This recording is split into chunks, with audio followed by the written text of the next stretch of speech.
How to transform negativity into positivity. Hello everyone, आज हम लोग बात करने वाले हैं कि कैसे हम अपनी नेगेटिविटी को कंस्ट्रक्टिव और क्रिएटिव मैनर में हम पॉजिटिविटी में कन्वर्ट कर सकते हैं।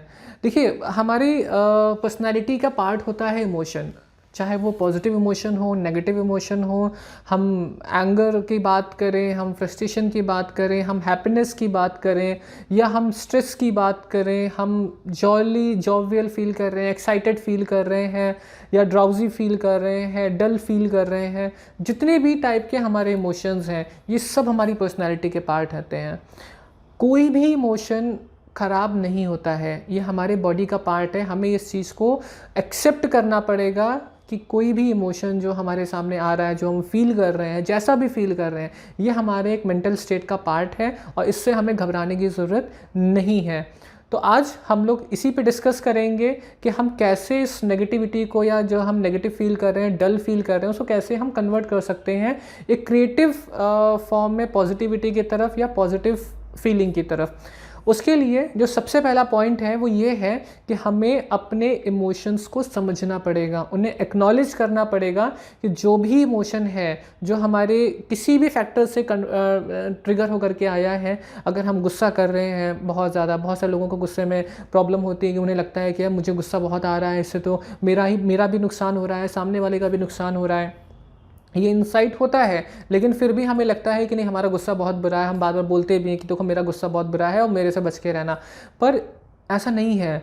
हमें समझना पड़ेगा कि गुस्सा हमारे मेंटल स्टेट का एक पार्ट है, उसको हमें चैनलाइज करना है। ये नेगेटिव इमोशन नहीं है, ये हमारे बॉडी का एक पार्ट है। हाँ, अगर हम इसको एक्नॉलेज नहीं करेंगे तो ये हमारी नेगेटिव फीलिंग को बढ़ा देगा। तो पहली चीज़ तो ये है कि हमें ये समझना है कि गुस्सा आना कोई गलत चीज़ नहीं है। गुस्सा अगर हम कर रहे हैं या कोई नेगेटिव इमोशन हमें आ रहा है तो वो कोई गलत चीज़ नहीं, हमारा मेंटल स्टेट का एक पार्ट है, और हमें इसको पॉजिटिवली अपने माइंड को एक्सेप्ट कराना है कि ये हमारे बॉडी का एक पार्ट है।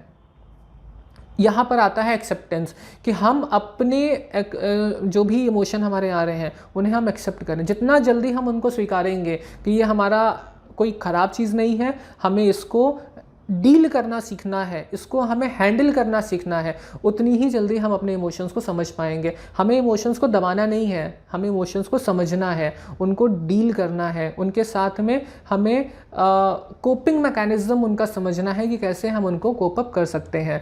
दूसरा जो इसमें एस्पेक्ट आता है वो ये आता है कि बहुत बार क्या होता है कि हम किसी भी इमोशन को, अगर कोई हमारे सामने आया तो हम उसके लिए अपने आप को ज़िम्मेदार ठहराने लगते हैं। ऐसा नहीं है, हमें अपने आप को ज़िम्मेदार नहीं ठहराना है। हमें किसी भी चीज़ के लिए सेल्फ को ब्लेम नहीं करना है, चाहे वो गुस्सा हो। अगर हम डिप्रेस फील कर रहे हैं या हम नेगेटिव फील कर रहे हैं तो उसके लिए हम रिस्पॉन्सिबल नहीं हैं। हाँ, हम रिस्पॉन्सिबल किस चीज़ के हैं, जो हम उस समय डिसीज़न लेंगे। अब हमारी यहाँ पे चॉइस आती है कि हम उस नेगेटिव इमोशन पे फोकस कर रहे हैं या हम उसके सॉल्यूशन पे फोकस कर रहे हैं। यहाँ पर आता है परसीवेंस, हमारा परसेप्शन, हमारा पर्सपेक्टिव क्या है उस कंडीशन को लेकर के। अगर हम इमोशन पे, जो भी प्रॉब्लम आ रही है, जो भी सिचुएशन हमारे सामने है, अगर हम उस पर फोकस कर रहे हैं तो हमारी नेगेटिव फीलिंग बढ़ती चली जाएगी। लेकिन अगर हम सॉल्यूशन पे फोकस कर रहे हैं तो हमारा फोकस सॉल्यूशन पे रहेगा, पॉजिटिविटी की तरफ रहेगा। इसका सबसे बड़ा एग्जाम्पल है, अगर हम ले तो आज के समय में, इस समय कोविड ने बहुत बड़े तरीके से पूरे वर्ल्ड को इम्पैक्ट डाला है, और इसके नेगेटिव और पॉजिटिव दोनों ही एस्पेक्ट्स देखने को मिले होंगे। आपने देखा होगा कि बहुत सारे लोगों ने इस लॉकडाउन में बहुत सारी क्रिएटिव टास्क किए। उन्होंने इस कोविड-19 के लॉकडाउन को एक अपॉर्चुनिटी के तौर पे लिया है, और बहुत सारे लोगों ने इस लॉकडाउन को बहुत नेगेटिव लिया कि जैसे उनके लाइफ में बहुत बड़ी प्रॉब्लम आ गई, उनके सामने सारी चीज़ें रुक गई हैं और अब उनके पास में कुछ करने के लिए नहीं है, उनकी जॉब ब्लॉक हो गई है, उनका करियर ब्लॉक हो गया है। वहीं दूसरी तरफ बहुत सारे लोगों ने उसको क्रिएटिविटी के फॉर्म में लिया, उन्होंने creative ideas, innovative ideas invent किए, उस अपॉर्चुनिटी को पूरी तरीके से ग्रैब किया। उन्होंने अपनी स्किल्स को अपग्रेड किया, उन्होंने अपनी नॉलेज को अपग्रेड किया और अपने आप को तैयार किया कि आगे जो भी कंडीशन आनी है हम उसको कैसे कॉम्बैट कर सकते हैं। तो ये हमारे लिए बहुत ज़रूरी है कि हम उस कंडीशन में अपने आप को प्रॉब्लम से अलग करके उसके सॉल्यूशन पे फोकस करना शुरू करें।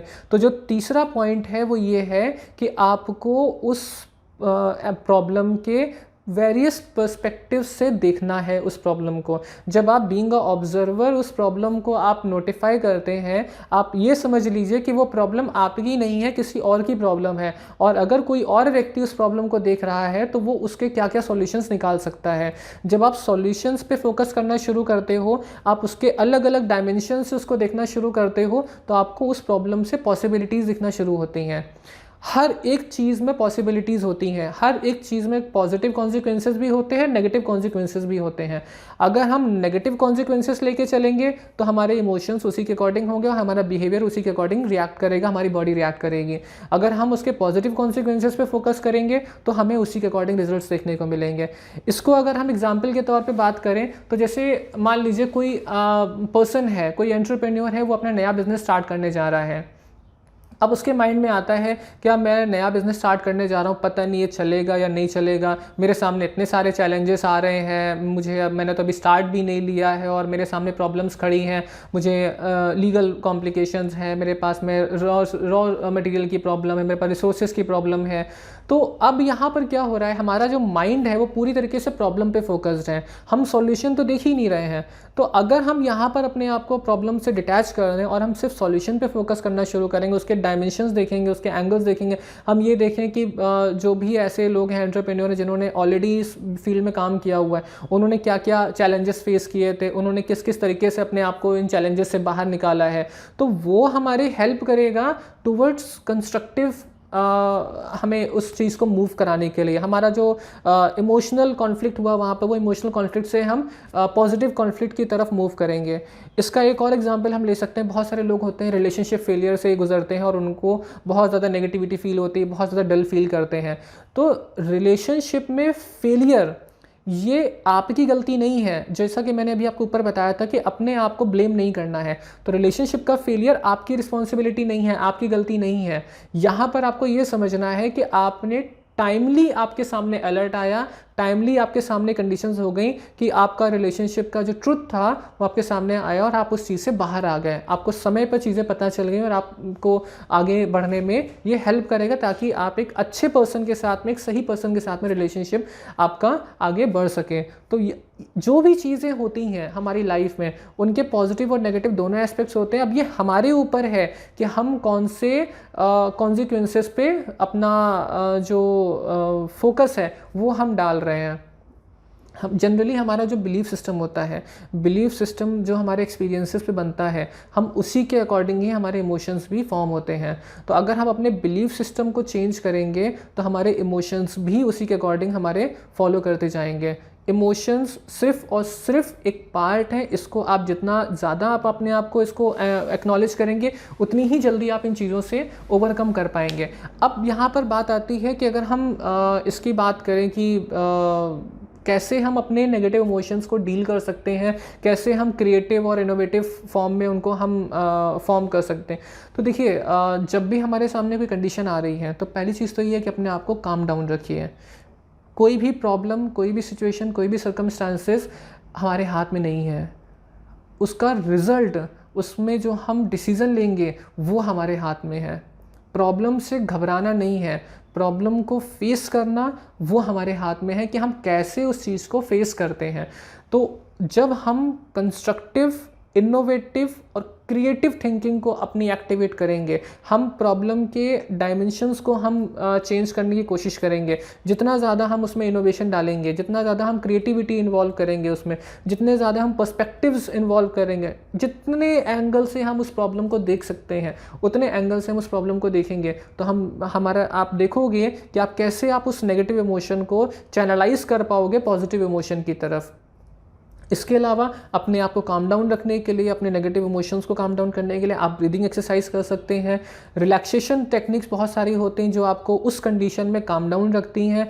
आप म्यूज़िक की हेल्प ले सकते हो, आप डांस की हेल्प ले सकते हो, डांसिंग की हेल्प ले सकते हो, आप कोई क्रिएटिव हॉबी अपनी डेवलप कर सकते हो जो आपको हेल्प करता है उस पर्टिकुलर कंडीशन में अपने आप को कोप अप करने के लिए, ताकि आप तैयार हो सको कि कैसे आप उस प्रॉब्लम के क्रिएटिव सॉल्यूशंस निकाल सकते हो। फर्दर आपको तब भी कोई प्रॉब्लम आती है तो आप उसके लिए साइकोलॉजिस्ट की हेल्प ले सकते हैं, काउंसलर्स की हेल्प ले सकते हैं, जो आपको कोपिंग मैकेनिज्म में हेल्प करेंगे, आपको गाइड करेंगे कैसे आप अपने नेगेटिव इमोशंस को काउंटर कर सकते हो और उनको आप ट्रांसफॉर्म कर सकते हो पॉजिटिव इमोशंस में। Thank you.